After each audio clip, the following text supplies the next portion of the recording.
Guys ನಮ್ಮ ಮನೆಗೆ ನಮ್ಮವರು ಒಂದು ಗಿಡ ತಂದಾರ್ರಿ. ಆ ಗಿಡ ಯಾವುದಂತೇಳಿ ಕೇಳಂಬರ್ರಿ. ಹಂಗೆ ಅದರಿಂದ ಏನು ಉಪಯೋಗ ಅದಂತೇಳಿ ಕೇಳಂಬರ್ರಿ. ಮತ್ತು ಆಮೇಲೆ ನಾನು ಅದ್ರ ಬಗ್ಗೆ ತಿಳ್ಕೊಂಡು ನಾನು ನಿಮ್ಗೆ ತಿಳಿಸ್ತೀನಿ. ಯಾವ ಈ ಗಿಡ ಅದರದ ಇದು ರೋಸ್ಮೇರಿ. ಏನಾದ ಒಂದು ಉಪಯೋಗ? ಹೇರ್ ಗ್ರೋತ ಮತ್ತು ಹೇರ್ ಫಾಲ, ಮೈಗ್ರೇನ್ ಅಂತ ಗೊತ್ತದಲ್ಲ, ತಲೆ ನುಸ್ತದಲ್ಲ, ಅದಕ್ಕೆ ಇದು ಭಾಳ ಚಲೋ.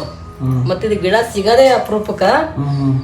ಇನ್ನೊಂದು ಇದು ಸಿಗ್ತದ ಅಂದ್ರೆ ಒಣಗಿರ್ತದಲ್ಲ ಇದು ಎಲಿ, ಇದು ಸಿಗ್ತದ. ಅದು ತೊಲಿ ಲೆಕ್ಕ, ಇದು ತೊಲಿ ಲೆಕ್ಕ. ಇದು ಸಿಗದೆ ಅಪರೂಪ, ಸಿಕ್ಕರು ತೊಲಿ ಲೆಕ್ಕ. ಮತ್ತು ಇದ್ರಲಿಂದ ರೋಸ್ಮೇರಿ ವಾಟರ್, ರೋಸ್ಮೇರಿ ಆಯಿಲ್ ಇವತ್ತು ಮನೆ ಮಾಡಂಬರುತ್ತೆ. ಮತ್ತು ಇದು ಅಡುಗೆನೂ ನೀವು ಉಪಯೋಗ ಮಾಡ್ಬೋದು. ಉಪಯೋಗ ಮಾಡ್ಬೋದು. ಭಾರಿ ಮಸ್ತ್ ಅದು ಅಡುಗೆ. ಇದು ಗೈಸ್ ಏರ್ ಗ್ರೋತ್ ಆಗುತ್ತಂತ ನೋಡಮ್, ನಾನು ಟ್ರೈ ಮಾಡ್ತೀನಿ ಆ್ಯಂಡ್ ನೀವು ಟ್ರೈ ಮಾಡಿರಿ. ಒಂದು ಬೋಲ್ ತೊಗೋಬೇಕು, ಫುಲ್ಲಲ್ಲಿ ಎಣ್ಣೆ ಇಟ್ಟು, ಮತ್ತು ಆಮೇಲೆ ಇದನ್ನು ಬೇಯಿಸ್ಬೇಕು ನೀರಲ್ಲಿ. 2 ಗ್ಲಾಸ್ ನೀರು ತೊಗೊಂಡಿದ್ದೀವಿ, ಇದರಲ್ಲಿ ಹಾಕ್ತಾ ಇದ್ದೀವಿ. ರೋಸ್ಮೇರಿ ಇದು ಎಲಿ ಇದರಲ್ಲಿ ಹಾಕ್ತಾಯಿದ್ದೀವಿ. ಸ್ವಲ್ಪ ಕುದಿಸ್ತೀವಿ. ಇವಾಗ ಈ ಬೋಲ್ನಲ್ಲಿ ನೀರು ಹಾಕಿ ಮತ್ತು ಅದು ರೋಸ್ಮೇರಿ ಇದೆಯಲ್ಲ, ರೋಸ್ಮೇರಿ ಹಾಕಿ ಇವಾಗ ರೆಡಿ ಮಾಡ್ತಾಯಿದ್ವಿ. ಅಂದರೆ ಅದರ ಸ್ಮೆಲ್ ಬರುತ್ತೆ, ಸೇಮ್ ಪರ್ಫ್ಯೂಮ್ ಇರೋ ಥರ ಸ್ಮೆಲ್ ಬರುತ್ತೆ ಇವಾಗ. ಗೈಸ್ ಅಷ್ಟು ಪೂರ್ತಿಯಾಗಿ ಈ ಥರ ಬೆಂದೋಗಿರಬೇಕು. ಫ್ರೆಂಡ್ಸ್ ಇದನ್ನೆಲ್ಲ ರೆಡಿ ಆಗಿದೆ. ಇವಾಗ ಸ್ಪ್ರೇ ಮಾಡ್ಕೋತೀನಿ. ನೋಡಿ ಫ್ರೆಂಡ್ಸ್, ಬರೀ ನಾರ್ಮಲ್ ನೀರಿದು ಯಾವ ಥರ ಆಗಿದೆ, ಸೇಮ್ ಶಾಂಪೂ ಥರ ಆಗಿದೆ.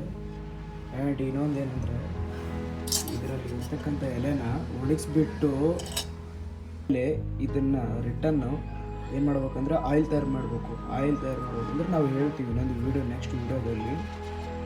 ಮತ್ತು ಇವಾಗ ಇದರ ಸ್ಮೆಲ್ ಅಂತೂ ಮಸ್ತಾಗಿದೆ. ಇನ್ನು ನೆಕ್ಸ್ಟ್ ಇದರಲ್ಲಿ ಈ ಸ್ಪ್ರೇ ಮಾಡೋದ್ರಲ್ಲಿ ಹಾಕ್ತೀವಿ. ಇವಾಗ ನೋಡಿ, ನ್ಯಾಚುರಲ್ ನೀರು ಯಾವ ಥರ ಕಲರ್ ಆಗಿದೆ ಆ್ಯಂಡ್ ಇದ್ರ ಸ್ಮೆಲ್ಲು ಸಖತ್ತಾಗಿರುತ್ತೆ.